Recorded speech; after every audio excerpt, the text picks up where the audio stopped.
Alright, yeah, that's all sorts of creepy. Wonder what's down there. Hey there, my name is Soundrak and welcome to part 2 of my Don't Starve Reign of Giants guide on the caves and ancient ruins. Last time we covered several general considerations and the inherent dangers of the underground, and this time we'll get into the details of the cave levels, biomes, inhabitants, and resources, as well as some structures you may want to pre-craft before any extended spelunking adventures.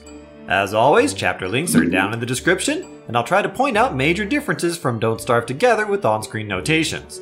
Now let's get to it! Hopefully by now you've had a chance to wander at least a little bit below the surface, so let's talk about the different biomes you'll find down there and the features and creatures of each. The friendliest cave biome is the Sunken Forest. It primarily consists of large areas of light green slimy turf that surround smaller patches of grassy and forest turf that contain naturally growing grassy tufts, saplings, pine trees, and sometimes even berry bushes. These forested areas will always be illuminated during the daytime and dusk, but will go dark during the nighttime and are generally free of any hostile creatures, though there may be some spider dens nearby. If you're wanting to set up a long-term base in the caves, this is generally a good spot to do it. And if you're lucky, you might even find a cave camp set piece, though these can occur in other biomes as well. The surrounding slimy turf areas are also generally pretty safe, but sometimes will have spider dens and the occasional slurtle mound. After an earthquake or when hit, slurtle mounds will spawn either a slurtle 90% of the time or a snurtle 10% of the time. Both of these guys will slowly wander around, eating up minerals on the ground and sometimes leaving behind slurtle slime, which can be used to refuel lanterns and miner hats. The slime also doubles as an explosive that deals 50 damage a few seconds after being ignited, as compared to the gunpowder's 200 damage.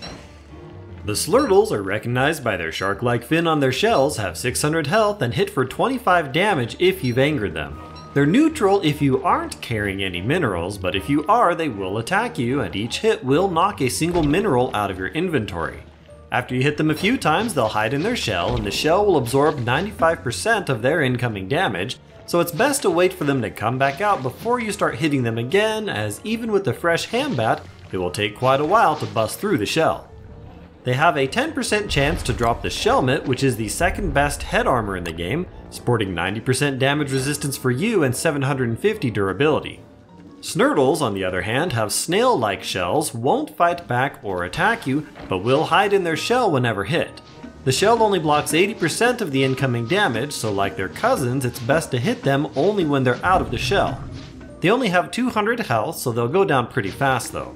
Snurtles have a 75% chance to drop the Snurtle Shell Armor, which absorbs 60% damage when worn by a player and has 1050 durability.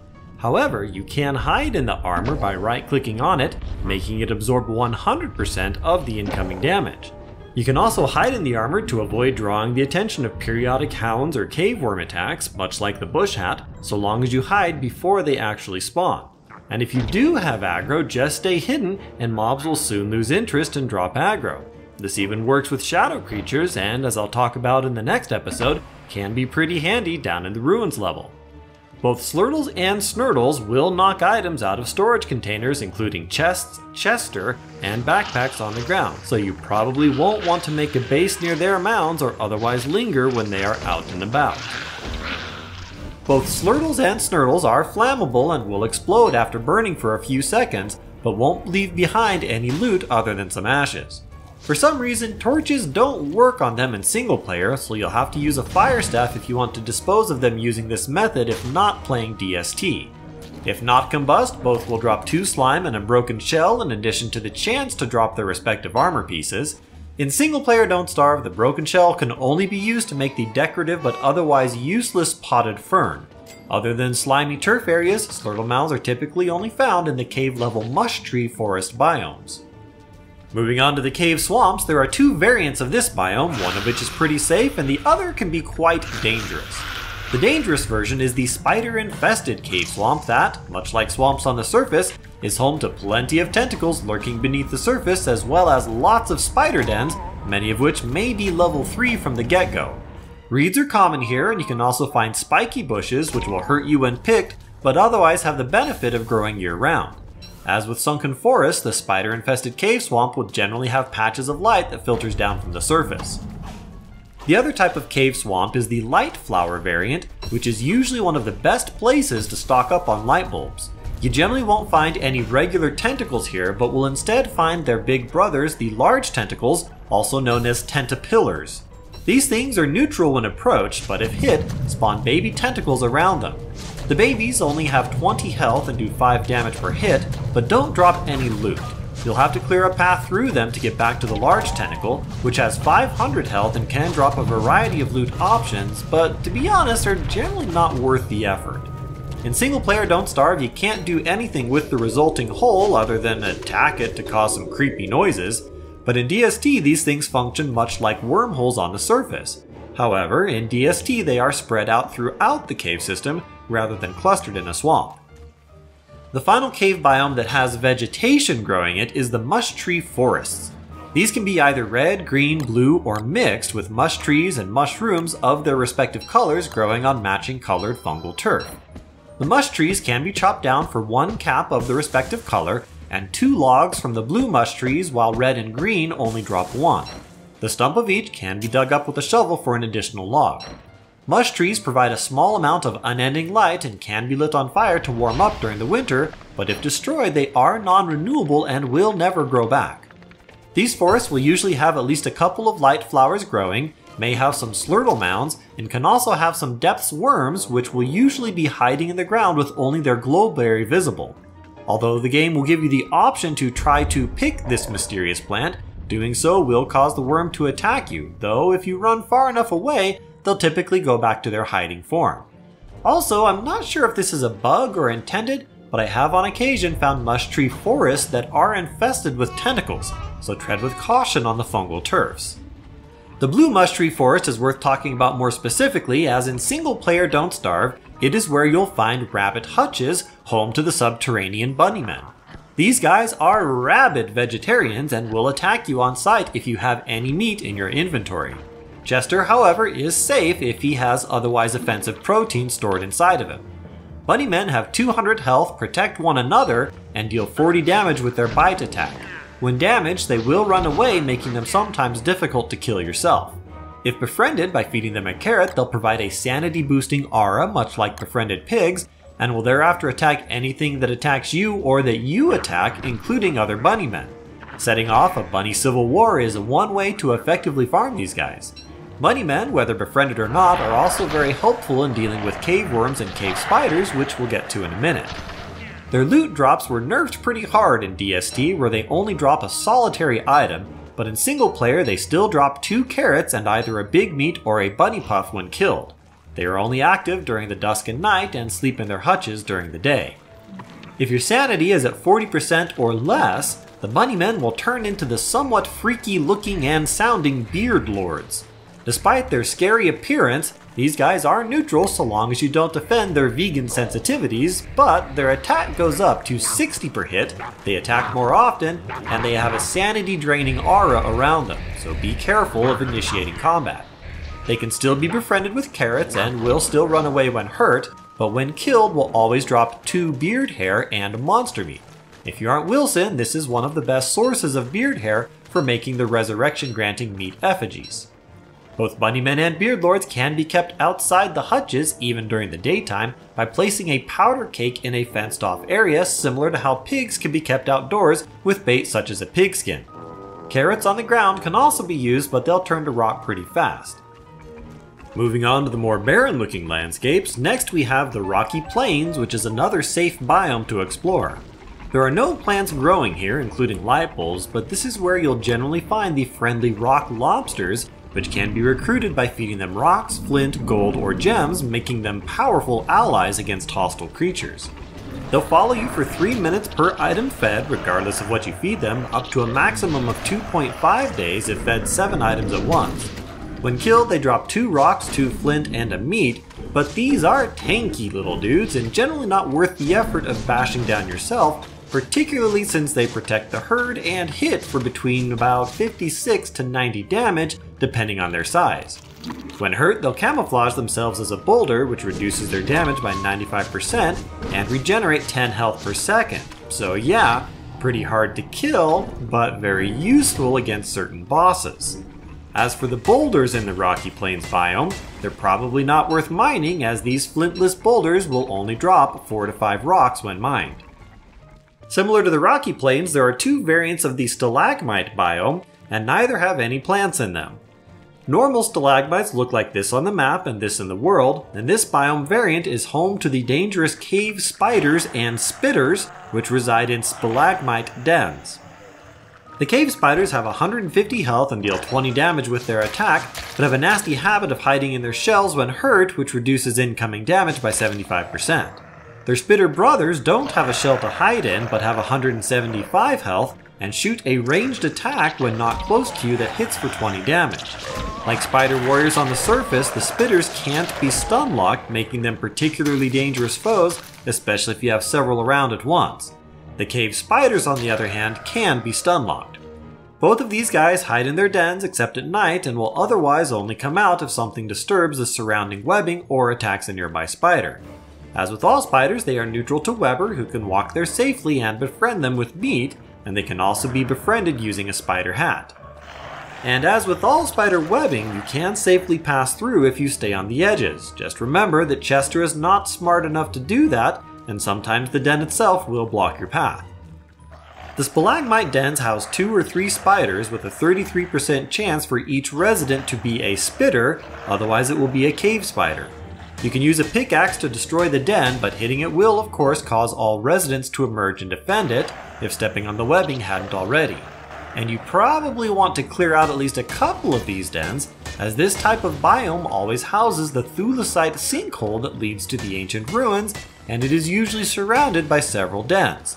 Best way to clear out the area is to bring a horde of rock lobsters or bunnymen who will help fight off the spiders while you try to mine the dens. Just be sure to have armor on in case you get targeted during the mayhem. The other stalagmite biome variant has tall stalagmites that look like this on the map and this in the world. Both types of stalagmites can be mined and come in 3 different sizes, with the best loot coming from the biggest size. You won't find any cave spiders or spitters amongst the tall stalagmites, but you will usually find plenty of basilisks and guano. These bats don't breed and are non-renewable, so once you clear them out, the biome will be pretty safe. And finally, while not a biome per se, the caves will also have many narrow corridors of rocky turf that will sometimes lead to other areas, but are usually just extended dead ends. These areas typically don't have any mobs or resources in them unless they have spillover from an adjacent biome. All in all, the cave level of the underground generally isn't all that dangerous so long as you come prepared with armor, critical survival materials, and plenty of lighting options, and you can generally run through the dangerous areas without getting hurt so long as you keep moving. There's not a lot of good stuff to be found though on this level, as even the Slurtle's Shelmet and Snurtle's Shell can be pretty time consuming to acquire due to the low drop rate of the former and low spawn rate of the latter. To get the good treasures of the underground, you'll have to venture deeper into the ruins, which we'll cover in the next episode. But before we wrap up for today, let's talk about some structures and items you'll likely want to pre-craft or bring with you before heading underground in case you want to stay down here for an extended duration. Much like a summer satellite base, you really don't need a lot of structures to make do down here, but setting up a base will allow you to stay as long as you like, and it can even be fun to challenge yourself to stay for a full year or more. Having a small base will also help support expeditions into the ruins by giving you a place to heal up and whatnot without going all the way back to the surface. For structures, you'll want at least a fire pit, an endothermic fire pit if down here in the summer, 1 to 3 crock pots, 1 or 2 ice boxes, several storage chests, and probably a bird cage with a bird from the surface. Several drying racks can also be nice for making jerky, as it is an excellent food when below the surface for its trifecta of food, sanity, and healing. Go ahead and drop an alchemy engine and shadow manipulator if you expect you'll need to prototype any new items while down here, and of course a meat effigy will make for easier recovery should you perish. Just be sure to have at least one good lighting option and probably a thermal stone at base so you can make it back to your belongings. For a long-term base, saplings, trees, grassy tufts, and berry bushes can be transplanted from the sunken forests or the surface, though these can't be placed on rocky types of turf. They will, however, grow on fungal, muddy, slimy, and of course grassy and forest turfs, and don't even need any light to grow. Gardens similarly don't require natural light from the surface, but will need a light source to grow, which could be a nearby light plant, fireflies, or player-built structures or equipped lighting options. And though I'm normally not a fan of these for food, they can be used to grow carrots to befriend bunnymen and set off bunny civil wars, which is an excellent source of food. Alternatively, you could plant a spider den near the bunny hutches and run through the area to pick up the loot during the daytime when the bunnies and the spiders are sleeping. Just be sure you don't pick up any meat while the bunnies are out or they will attack you. Be sure to bring a sewing kit and or a stack of hound's teeth for repairing your gear. Nothing drops hound's teeth in the underground, so you will need to bring these down from the surface. I generally wouldn't bother with tooth traps down here though, as you won't be able to replenish them once they start to break without getting more teeth from above ground. As for food, there's a surprising amount of it in both the caves and the ruins levels. Depths worms drop 4 monster meat each, bat wings can be dried into small jerky, bunnymen always drop 2 carrots and usually a big meat, and there are plenty of mushrooms to be found all over the place.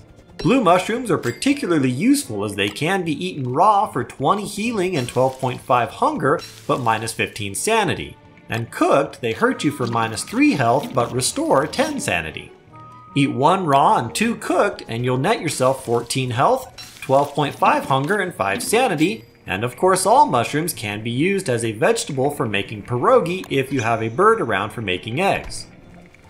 In single player Don't Starve, cave level ponds are pretty uncommon but can sometimes be found, and fish from these ponds count as small meats for recipes such as bacon and eggs. You can also find plenty of eel ponds down in the ruins level, and if you have a world linked to Shipwrecked, can easily make surf and turf using 2 eels and 2 monster meat for a massive 60 healing and 33 sanity, as well as 37.5 food points. As for where to set up a base, I would generally recommend somewhat close to the sinkhole to the ruins, as the primary reason for being down here is the treasures that lie in that lower level. You may need to relocate a few bunny hutches to a safe distance, but otherwise can put everything you need on the blue fungal turf.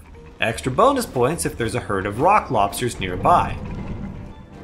The initial area of the wilds down in the ruins level can also be a good area to set up a base, though you'll want to carefully search the area to ensure there are no nightmare fishers nearby. But we'll talk more about the wilds and everything else in the ruins in the next episode. Thanks for watching, and if you haven't already done so, be sure to smack that like button, and now get out there and don't starve.